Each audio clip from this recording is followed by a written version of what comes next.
आपल्या YouTube channel मध्ये तुम्हा सर्वांचं मनापासून स्वागत। आजचा आपला विषय आहे ईशान्य दिशा।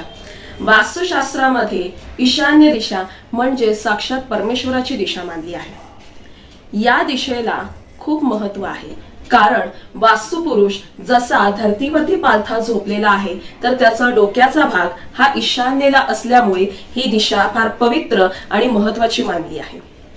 आता ईशान्य दिशा ही जर का चांगली असेल तर आपल्याला काय फळ मिळतात, तर सर्वप्रथम म्हणजे आपल्याला परमेश्वराची कृपा राहते। काय चांगलं काय वाईट, कोण व्यक्ती आपल्यासाठी चांगला आहे, कोणता व्यक्ती आपल्यासाठी नुकसानदायक आहे हा फरक आपल्याला समजतो। जर तुमच्यावरती कर्ज असेल तर त्या कर्जातनं बाहेर कसं पडायचं यासाठी ही दिशा फार महत्त्वाची ठरते।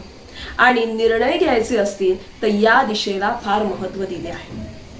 जर का या 4 गोष्टींमध्ये तुम्हाला प्रॉब्लेम असेल अथवा समस्या असेल तर नक्कीच आपल्या घराची ईशान्य दिशा ही तपासून पाहणं गरजेचं आहे। कारण ईशान्य दिशा ज्या घराची मजबूत असते त्या घरामध्ये कधीच कोणत्या समस्या येत नसतात। कधी कधी मी अशा देखील वास्तू पाहिलेल्या आहेत की ईशान्य दिशा कट आहे। कट म्हणजे काय, तर आग्नेय दिशा वाढलेली आहे आणि त्याच्या तुलनेने ईशान्य दिशा कमी आहे। अशा वेळी देखील समस्या भेडसावतात।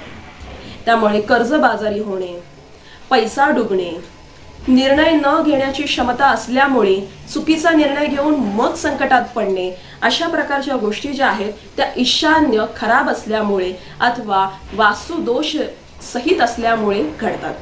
त्यामुळे आपापल्या घराची ईशान्य दिशा कशी आहे हे नक्की तपासून बघा आणि कमेंट मध्ये सांगायला विसरू नका। अशाच नवनवीन व्हिडिओसाठी आपलं चॅनल सबस्क्राइब करा। व्हिडिओ आवडल्यास नक्की शेअर करा, लाईक करा। धन्यवाद।